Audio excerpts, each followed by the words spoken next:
नमस्कार दोस्तों, मैं रामू कुमार यादव एजुकेशन क्लासेस रामू में आपका स्वागत करता हूं। दोस्तों, आज की वीडियो हमारा शिक्षण कौशल से रिलेटेड प्रैक्टिस सेट नंबर पहला होगा। आपको बता दें कि हम जो यूथ कंपटीशन का शिक्षण कौशल का पार्ट था उसकी सभी वीडियो मैं बना चुका हूं।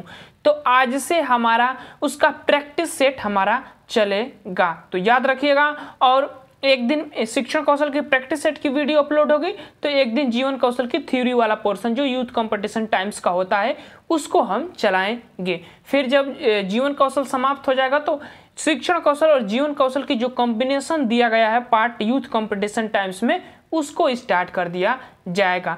तो ऐसे ही हम वीडियो लाता रहता हूं। अगर आप प्राइमरी सुपर टेट शिक्षक भर्ती की तैयारी करते हैं तो 10 नंबर का प्रश्न जो है इस शिक्षण कौशल वाले पार्ट से बनता है, तो काफ़ी महत्वपूर्ण है 10 नंबर आप लोगों के लिए। तो आप इस वीडियो को जरूर देखिएगा, इम्पोर्टेंट है आपको ये प्रैक्टिस सेट। इस वीडियो में 10 प्रश्न है जो काफ़ी महत्वपूर्ण प्रश्न मैं शिक्षण कौशल के रिलेटेड लेकर आया हूं। तो चलिए दोस्त, सीधे प्रश्न नंबर 1 पर चलते हैं। प्रश्न नंबर पहला कह रहा है कि बाल केंद्रित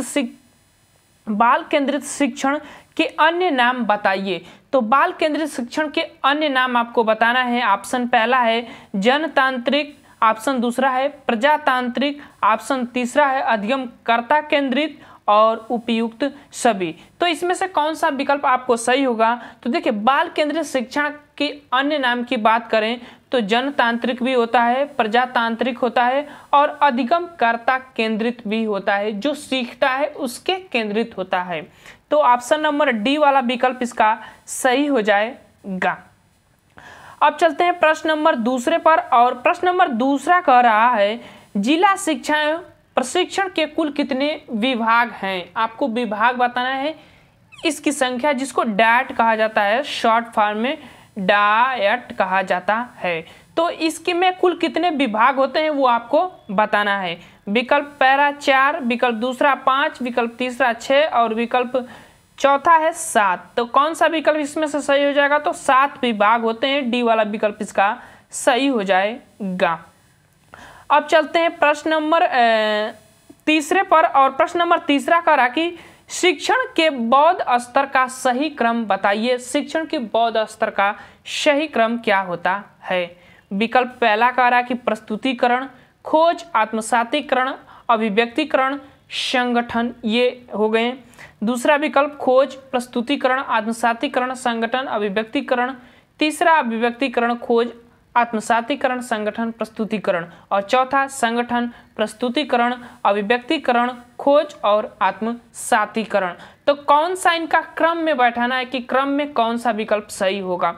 तो इसके सही की बात करें तो विकल्प नंबर दूसरा, पहले खोज किया जाता है, फिर प्रस्तुतिकरण किया जाता है, फिर उसको अपने अंदर आत्मसातीकरण, और जैसे ही अपने अंदर आत्मसात करेंगे तो वो आपका एक संगठन हो जाता है और तब आप उसको अभिव्यक्त करते हैं बच्चों के सामने। तो शिक्षण के बौद्ध स्तर का सही क्रम बात करें तो वो दूसरा विकल्प सही हो जाएगा। इंपोर्टेंट प्रश्न है, काफी पूछा जाता है।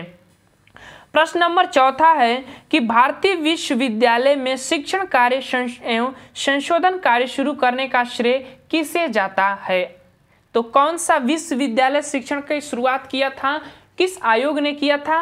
पहला विकल्प है हंटर आयोग, दूसरा विकल्प है विश्वविद्यालय आयोग और तीसरा विकल्प है शेडलर आयोग और चौथा विकल्प है वुड का घोषणा पत्र। तो इसमें से कौन सा विकल्प सही हो जाएगा? तो वो विकल्प सही होगा विश्वविद्यालय आयोग, जो राधा कृष्णन आयोग भी इस आयोग को कहा जाता है। तो इसने ही विश्वविद्यालय शिक्षा के शिक्षण कार्य एवं संशोधन पर श्रेय दिया था, फोकस करने का कार्य किया था। काफी इंपोर्टेंट प्रश्न है, ध्यान रखिएगा। अब चलते हैं प्रश्न नंबर 5, और प्रश्न नंबर 5 कह रहा है कि वैदिक कालीन शिक्षा के प्रमुख विचारक क्या थे? वैदिक कालीन शिक्षा के प्रमुख विभाजन क्या थे आपको बताना है, कितने पार्ट में उसको विभाजित किया गया था? तो पहला विकल्प परा, दूसरा विकल्प अपरा और कोई नहीं और दोनों। तो कौन सा विकल्प इसमें से सही हो जाएगा? तो इसमें से जो सही होगा वो होगा सी वाला, डी वाला विकल्प, दोनों सही हो जाएगा। यानी कि परा और अपरा 2 भागों में विभाजित किया गया था। परा में जो होती थी धार्मिक शिक्षा दिया जाता था और अपारा में लौकिक शिक्षा दिया जाता था। लौकिक शिक्षा के अंतर्गत अगर हम बात करें तो जो रसायन शास्त्र, शल्य चिकित्सा जो भी होता है ज्ञान ये दिया जाता है अपरा में, और परा की अगर हम बात करें तो वेद पुराण ये सब आ जाते हैं, इसकी शिक्षा इसमें दिया जाता है। अब चलते हैं प्रश्न नंबर 6वां, और प्रश्न नंबर 6वां कह रहा है कि बौद्धकालीन शिक्षा में मठों में प्रवेश करते समय विद्यार्थियों द्वारा लिए गए 3 प्रण क्या कहलाते थे? जो 3 प्रण लिया जाते थे बौद्धकालीन शिक्षा में, जो शिक्षार्थी होते थे उनको प्रवेश लिया जाता था तो उनको 3 प्रण कराया जाता था, 3 चीजों का उनको ज्ञान कराया जाता था। और वो क्या चीज होता था, उसको क्या कहते थे बौद्ध काल में, तो उसको क्या कहते थे? विकल्प देखते हैं, त्रिपरक, त्रिरत्न, शरण त्रयी और श्री मार्ग। ये 4 विकल्प है, इसमें से कौन सा विकल्प सही होगा? तो वो होगा शरण त्रयी का जाप कराया जाता था उन बच्चों को। शरण त्रयी जाप के अंतर्गत किसका? तो बुद्धम शरणम गच्छामि, धम्मम शरणम गच्छामि और एक होता है संघ शरणम गच्छामि का जाप कराया जाता था, उसी को शरण त्रयी कहा जाता है। इसके जाप करने के बाद ही बौद्ध मठों में बच्चों का प्रवेश होता था। तो काफी इंपॉर्टेंट है, ध्यान रखिएगा, तीसरा विकल्प इसका सही हो जाएगा। प्रश्न नंबर 7वां प्रश्न है कि विद्यालय भवन सामान्यतः किस आकार का होते हैं? तो जो आपका प्राथमिक विद्यालय भवन होता है वो सामान्यतः किस आकार का बनाया जाता है आपको बताना है। यू आकार का, एल आकार का, वी आकार का कि ई आकार का? किस आकार का बनाया जाता है? तो आपको बता दें कि जो विद्यालय भवन होता है वह ई आकार का बनाया जाता है। तो चौथा हमारा विकल्प सही हो जाएगा। इंपोर्टेंट प्रश्न है, ध्यान रखिएगा। अब चलते हैं प्रश्न नंबर 4, सूक्ष्म शिक्षण का पहला चरण क्या होता है? और सूक्ष्म शिक्षण के जनक कौन है ये भी आपको बताना है, मेरे तरफ से प्रश्न है। तो पहले प्रश्न का उत्तर दीजिए कि सूक्ष्म शिक्षण का पहला चरण क्या होता है? तो सूक्ष्म शिक्षण का जो पहला चरण होता है वह होता है क्या? पहले विकल्प देखते हैं, शिक्षण, प्रतिपुष्टि, योजना निर्माण और पुनः शिक्षण। तो कौन सा होता है? तो विकल्प सही हो जाएगा, योजना निर्माण होता है। पहले योजना बनाई जाती है किसी भी चीज को सूक्ष्म शिक्षण करने से पहले। तो ऑप्शन नंबर 3 सही हो जाएगा। सूक्ष्म शिक्षण के जनक की अगर हम बात करें तो सूक्ष्म शिक्षण के जनक W.L. एलन को माना जाता है, ध्यान रखिएगा। माइक्रो टीचिंग नामक पुस्तक इन्होंने लिखा था, W.L. एलन। अब चलते हैं प्रश्न नंबर 9, और प्रश्न नंबर 9 कह रहा है कि शैक्षिक उद्देश्यों का वर्गीकरण यानी कि ए टैक्सोनॉमी ऑफ एजुकेशनल ऑब्जेक्टिव पुस्तक के लेखक कौन है? इस पुस्तक का नाम याद रखिएगा इंग्लिश में कि ए टैक्सोनॉमी ऑफ एजुकेशनल ऑब्जेक्टिव पुस्तक के लेखक कौन है? विकल्प ए रॉबर्ट गेने, दूसरा आशुबेल, तीसरा ब्लूम और चौथा एडविन गुथरी। तो इस पुस्तक के लेखक की अगर हम बात करें तो ब्लूम महोदय जी हैं, ब्लूम टैक्सोनॉमी भी इसको कहा जाता है। इन्होंने इस पुस्तक को लिखा है और इन्होंने शैक्षिक उद्देश्यों का वर्गीकरण 3 स्तर में बांटा है, एक भावनात्मक, क्रियात्मक और एक होता है गत्यात्मक।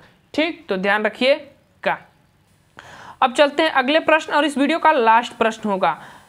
अगला प्रश्न है कि श्रृंखला अधिगम में रॉबर्ट गेने ने कुल कितने चरण माने हैं? श्रृंखला अधिगम जो रॉबर्ट गेने का दिया गया है उसमें इन्होंने कितने चरण माने हैं वो आपको बताना है। विकल्प आपके सामने है, कौन सा विकल्प सही हो जाएगा? तो 8 चरण माने हैं। इनके सिद्धांत को अष्टपदी सिद्धांत भी कहा जाता है, अधिगम का अष्टपदी सिद्धांत। तो ध्यान रखिएगा, काफी महत्वपूर्ण है। कभी कभी तो इनकी जो अष्टपदी सिद्धांत के जो क्रम है उसका क्रम पूछ देता है कि क्रम में उसको व्यवस्थित कीजिए, वैसे भी प्रश्न पूछ सकते हैं।